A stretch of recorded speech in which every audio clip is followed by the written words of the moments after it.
بسم اللہ الرحمن الرحیم۔ آپ کہہ دیجئے ان کے قیام کی مدت اللہ بہتر جانتا ہے۔ آسمانوں اور زمین کی غیبی باتیں صرف وہی جانتا ہے۔ وہ کیا خوب دیکھنے والا اور کیا خوب سننے والا ہے۔ اس کے سوا ان کا کوئی سرپرست نہیں اور نہ ہی وہ کسی کو اپنی حکومت میں شریک کرتا ہے۔ اے رسول، آپ کے رب کی کتاب کے ذریعے جو کچھ آپ کی طرف وحی کی گئی ہے اسے پڑھ کر سنا دیں۔ کوئی اس کے کلمات کو بدلنے والا نہیں ہے اور نہ ہی آپ اس کے سوا کوئی پناہ کی جگہ پائیں گے۔ اور اے رسول، اپنے آپ کو ان لوگوں کی معیت میں محدود رکھیں جو صبح و شام اپنے رب کو پکارتے اور اس کی خوشنودی چاہتے ہیں اور اپنی نگاہیں ان سے نہ پھیریں۔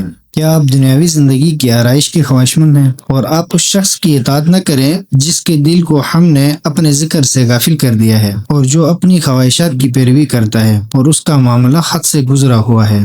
اور کہہ دیجئے حق تمہارے رب کی طرف سے ہے، بس جو چاہے ایمان لائے اور جو چاہے کفر کرے۔ ہم نے ظالموں کے لیے یقیناً ایسی آگ تیار کر رکھی ہے جس کی کناتیں انہیں گھیرے میں لے رہی ہوں گی، اور اگر وہ فریاد کریں تو ایسے پانی سے ان کی داد رسی ہوگی جو پگھلے ہوئے تانبے کی طرح ہوگا۔ ان کے چہروں کو بھون ڈالے گا۔ بہترین مشروب اور بہترین ٹھکانہ ہے۔ جو اعمال لاتے ہیں اور نیک اعمال بجا لاتے ہیں تو ہم نیک اعمال بجا لانے والوں کا اجر ضائع نہیں کرتے۔ ان کے لیے دائمی جنتیں ہیں جن کے نیچے نہریں بہتی ہوں گی، جن میں وہ سونے کے کنگنوں سے مزین ہوں گے اور باریک ریشم اور اطلس کے سبز پہاڑوں میں ملبوس مندسوں پر تکیے لگائے بیٹھے ہوں گے۔ بہترین ثواب ہے اور خوبصورت منزل۔ اور اے رسول، ان سے دو آدمیوں کی ایک مثال بیان کریں جن میں سے ایک کو ہم نے انگور کے 2 باغ عطا کیے اور ان کے گرد کھجور کے درختوں کی باڑ لگا دی اور دونوں کے درمیان کھیتی بنائی تھی۔ دونوں باغوں نے خوب پھل دیا اور ذرا بھی کمی نہ کی، اور ان کے درمیان ہم نے نہر جاری کی اور اسے پھل ملتا رہتا تھا۔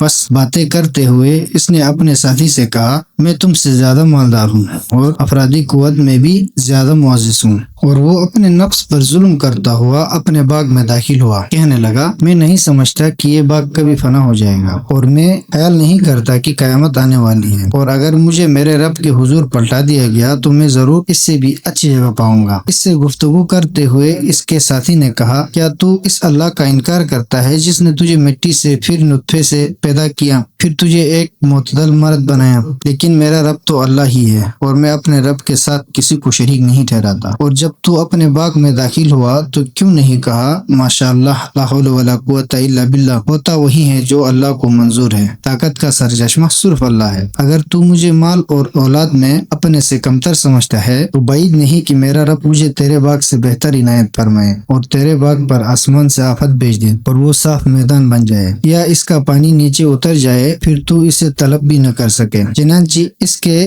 پھلوں کو آفت نے گھیر لیا، پس وہ اپنے باغ کو اپنی چھتوں پر گرا پڑا دیکھ کر اس سرمایے پر کف افسوس ملتا رہ گیا جو اس نے اس باغ پر لگایا تھا، اور کہنے لگا، اے کاش میں اپنے رب کے ساتھ کسی کو شریک نہ ٹھہراتا۔ اور ہوا بھی یہی ہے کہ اللہ کے سوا کوئی جماعت اس کے لیے مددگار ثابت نہ ہوئی اور نہ ہی وہ بدلہ لے سکا۔ یہاں سے آیا ہوا کہ اقتدار تو خدائے برحق کے لیے مختص ہے، اس کا انعام بہتر ہے اور اسی کا دیا ہوا انجام اچھا ہے۔ اور ان کے لیے دنیاوی زندگی کی یہ مثال پیش کریں، یہ زندگی اس پانی کی طرح ہے جسے ہم نے آسمان سے برسایا، جس سے زمین کی رویدگی غنی ہو گئی، پھر وہ ریزہ ریزہ ہو گئی، ہوائیں اسے اڑاتی ہیں، اور اللہ ہر چیز پر قدرت رکھتا ہے۔ مال اور اولاد دنیاوی زندگی کی زینت ہیں اور ہمیشہ باقی رہنے والی نیکیاں آپ کے رب کے نزدیک ثواب کے لحاظ سے اور امید کے اعتبار سے بھی بہترین ہیں۔ اور جس دن ہم پہاڑوں کو چلائیں گے اور زمین کو آپ صاف میدان دیکھیں گے اور سب کو ہم جمع کریں گے اور ان میں سے کسی ایک کو بھی نہیں چھوڑیں گے،